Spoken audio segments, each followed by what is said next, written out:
Ka-wonder kung usapang mano-mano, kakasaba kayo sa trabaho ng ka-wonder natin na si Jeff? Kung pamilyar kayo sa larong bowling, ang mga manlalaro nito pumupwesto, bumubuelo, hawak ang bowling ball at ang goal. Mapatumba ang mga bowling pins sa kabilang dulo at pagkatapos, ang machine na ang bahala para maibalik ang mga bowling pins para muli itong magamit.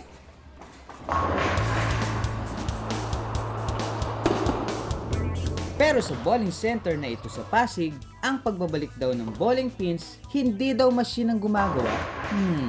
Sino kaya?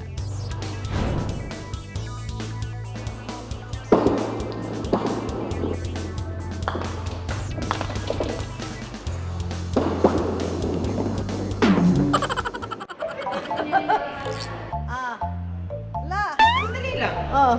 Bakit tayo ko na paa? Tama ang nakikita mo, Empoy, dahil sa likod ng bowling alley na ito, ang naghahari ang mga pinboys.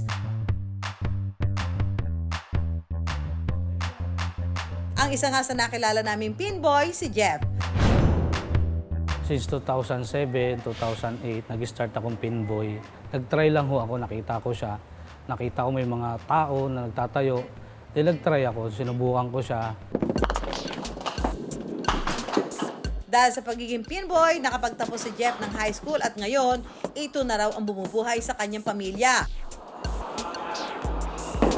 Ang sahod daw nila rito, nakadepende kung ilan ang maglalaro kada araw. Porsintuhan lang po talaga.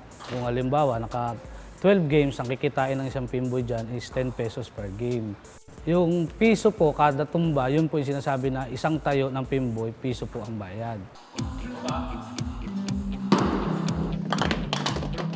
Aba, ibig sabihin kung magaling ang player, mas maganda ang kita ng pinboys.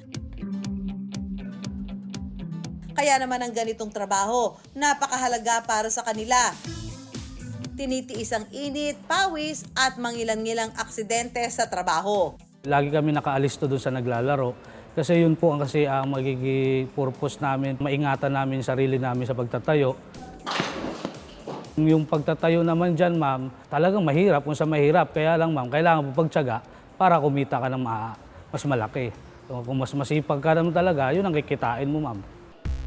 Ang pinboys daw, kadalasang makikita sa mga bowling arena na duck pin ang gamit. O yung mga bowling pins na mas maliit kesa sa nakasanayan o tinatawag na 10 pin. Kahit po hindi siya matumba sa 3 balls, automatic po itatayo na po siya. Try natin yung trabaho na Tayo magpipinboy. tayo ang magtatayo. Tayo. Paano ba kahit saan? Mas, ma'am, actually, ma'am, ito dapat nasa gitna. Meron. Ay, naku po. Parang kailangan pala. Dahil ba nagtatanim dito? Nakakatuwa pala ito. Kunyari, yung Saya parang naglalaro. tumitira tong crush mo, pwede ka maglalagay sticker din, I love you. Hindi po. Empoy, pwesto na tayo para makapagsimula na yung mga players.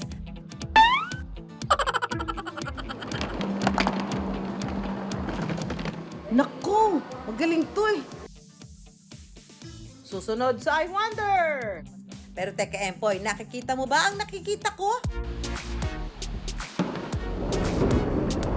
Grabe! Magpapaturo tayo kay Sir Paing ng bowling. Gusto ko yan!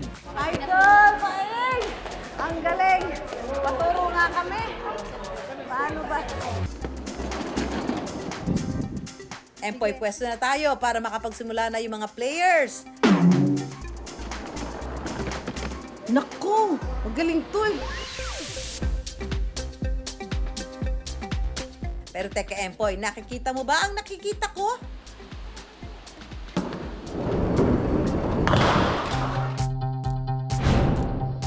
Grabe! Magpapaturo tayo kay Sir Paing ng bowling. Gusto ko yan!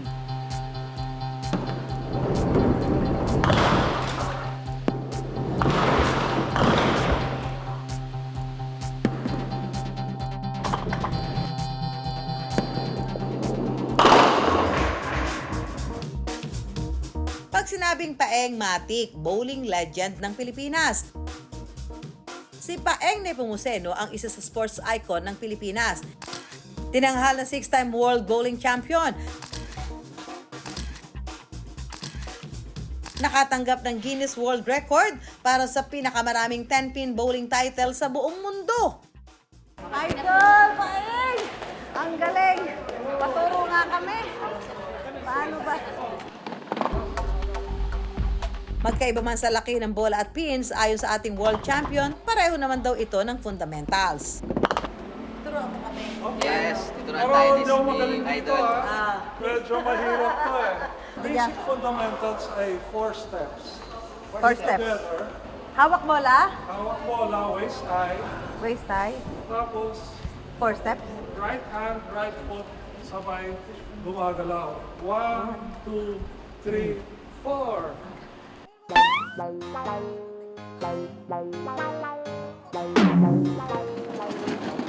O Mama Su, ikaw na. It's your turn. Tempo, ikaw naman. Ayun lang. Mintis eh. Sabay-sabay naman.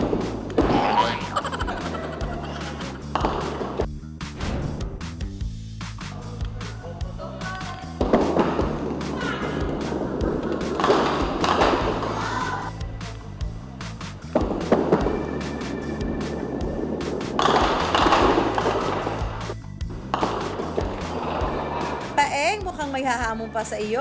Idol ka rin daw nito. Ang isa sa mga pinboy na madalas din manalo pagdating sa duckpin bowling,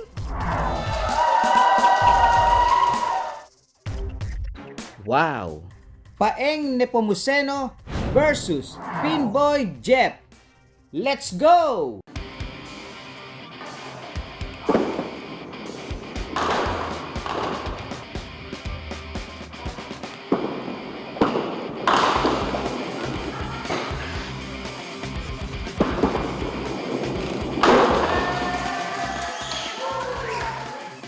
nice game mga ka-wonder. Salamat Jeff. Finally, nakalaro mo na ang iyong iniidolo. Salamat din Paeng, isang karangalan. Ang mga kasama namin sa iWonder ang isang Paeng Nepomuceno. I wonder.